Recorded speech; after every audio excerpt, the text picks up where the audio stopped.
Rasulullah Shallallahu Alaihi Wasallam menyelesaikan salat, beliau duduk di atas mimbar. Dan beliau tertawa. Beliau bersabda, hendaklah setiap orang tetap berada di tempatnya.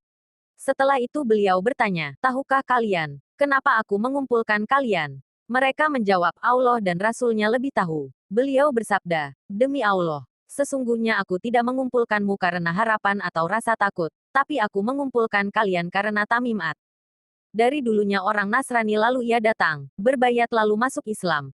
Ia menceritakan suatu hadits padaku, sama seperti hadits yang aku ceritakan kepada kalian tentang Masih Dajjal. Ia menceritakan kepadaku bahwa Dajjal naik perahu bersama 30 orang dari Lakam dan Juzam.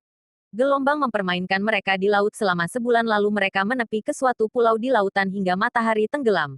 Mereka duduk di dekat perahu lalu masuk ke pulau. Seekor binatang menemui mereka, banyak bulunya. Mereka tahu mana kemaluannya dan mana duburnya karena banyak bulunya. Mereka bertanya, celakalah kau, apa kau ini? Ia menjawab, aku adalah jasa asah. Mereka bertanya, apa itu jasa asah? Ia berkata, wahai kaum, pergilah ke orang itu di ujung kampung. Dia merindukan kabar kalian. Ad-Dahak berkata, saat ia menyebut nama seseorang pada kami takut jangan-jangan ia setan. Kami segera pergi hingga memasuki perkampungan. Ternyata di sana ada orang terbesar yang pernah kami lihat, paling kuat dan tangannya terbelenggu di leher, antara lutut dan mata kakinya terbelenggu besi.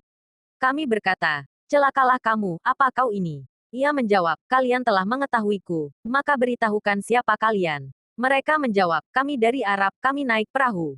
Saat gelombang menghebat, kami dipermainkan selama sebulan kemudian kami menepi ke pulaumu ini.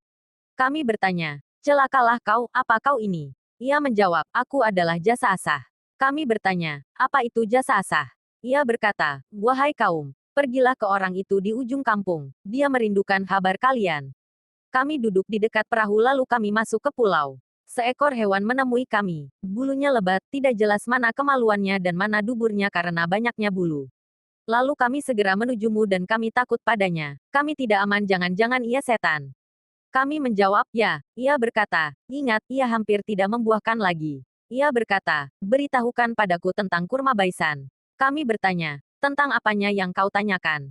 Ia berkata, aku bertanya pada kalian tentang kurmanya, apakah sudah berbuah? Ia berkata, beritahukan padaku tentang Danau Tabari. Kami bertanya, tentang apanya yang kau tanyakan? Ia menjawab, apakah ada airnya? Mereka menjawab, airnya banyak. Ia berkata, ingat airnya hampir akan habis. Ia berkata, beritahukan padaku tentang mata air Zugar. Mereka bertanya, tentang apanya yang kau tanyakan? Ia berkata, apakah di sana ada airnya dan apakah penduduknya bercocok tanam dengan air itu? Kami menjawab, ya, airnya banyak dan penduduknya bercocok tanam dengan air itu. Ia berkata, beritahukan padaku tentang nabi orang-orang buta huruf, bagaimana keadaannya?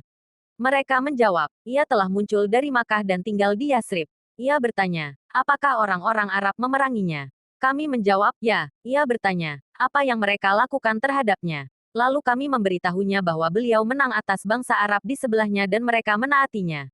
Ia bertanya pada mereka, itu sudah terjadi. Kami menjawab, ya. Ia berkata, ingat, sesungguhnya itu baik bagi mereka untuk menaatinya. Aku akan beritahukan pada kalian siapa aku. Aku adalah Al-Masih dan aku sudah hampir diizinkan untuk keluar lalu aku akan keluar. Aku melintasi bumi, aku tidak membiarkan satu perkampungan pun kecuali aku singgahi selama 40 hari kecuali Makkah dan Taibah, Madinah.